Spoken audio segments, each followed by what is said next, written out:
Hi and welcome to the channel.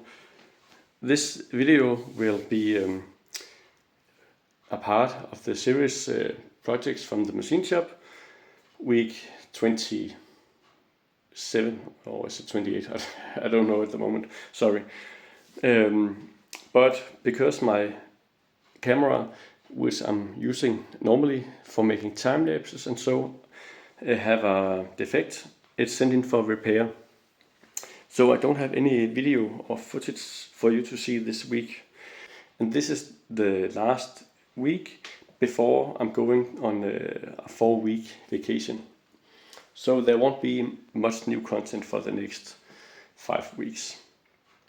But instead I will give you a little update from the shop and then I will show or add some footage I have made on my cell phone from this week and from some other projects or jobs as well. And because it's not a time lapse, you will not get the annoying video or music some of you complain about. Some of you think the music is good and some of you think the music is bad. But it's hard for me to find good mainstream video, because if I put something mainstream music on, I can't earn money on my videos. And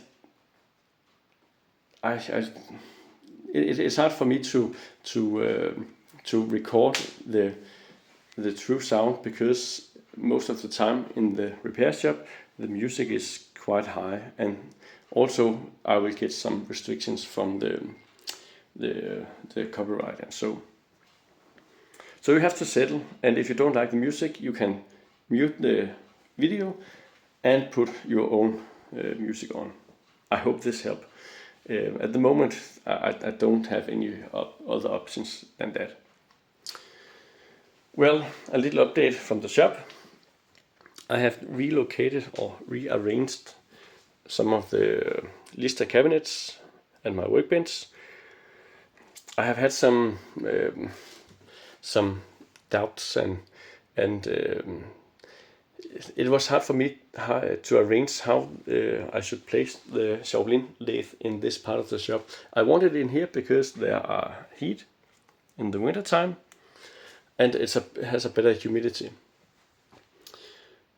But the big problem with this part of the shop is it's very narrow. And the cabinets are quite large. They are, most of them, almost 800. Actually, 740 millimeters is a standard sized Lathe cabinet, square-ish. And the room is 2.3 or 4 meters.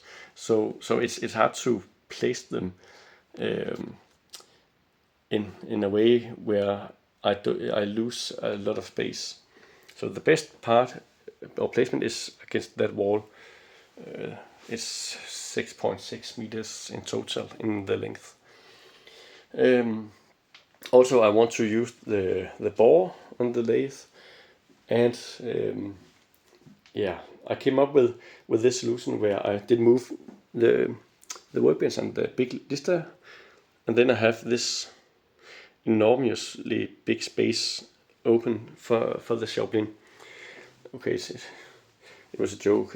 Yeah, it's a small place, and you can see where the old cabinet has been placed. It starts here. It won't focus.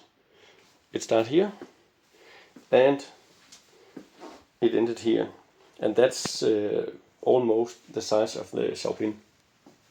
So it will be an okay spot for it, where I have access on the sides and from the front. So it will work.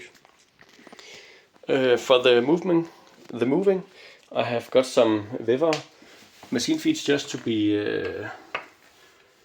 safe and sorry, or what to say, so I'm sure I can handle it as it needs to go over the little ramp.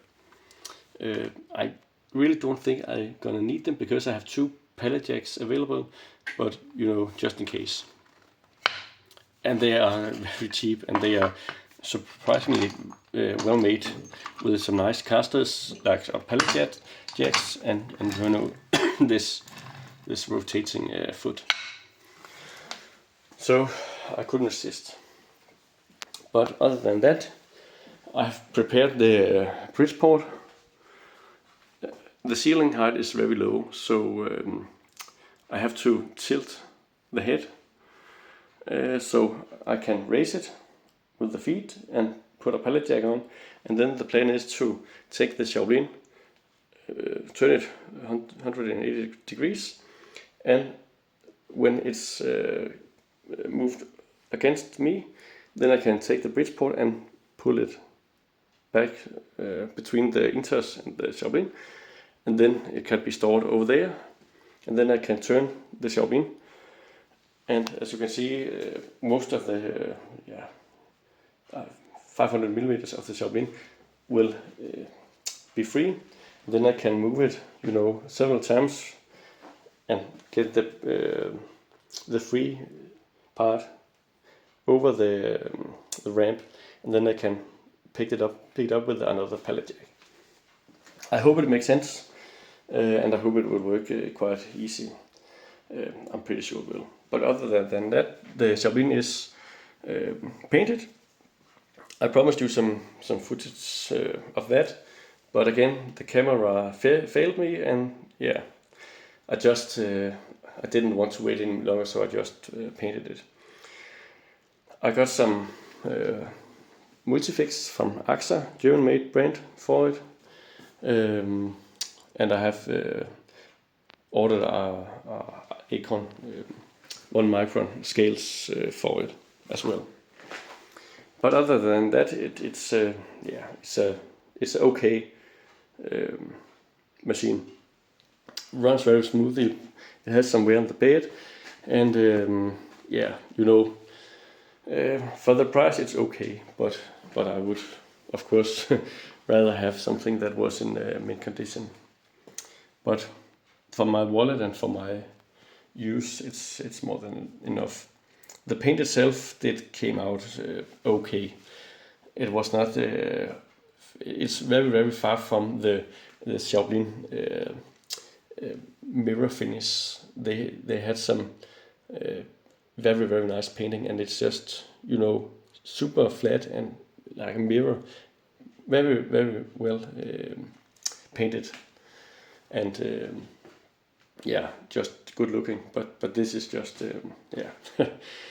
it's a hobby painting. So, but yeah, it's okay, I guess. Now I will show you some footage from the repair shop and a little shop tour, just to end this this year before summer vacation.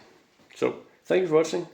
Have a nice day, and I hope you will like and subscribe. Bye bye.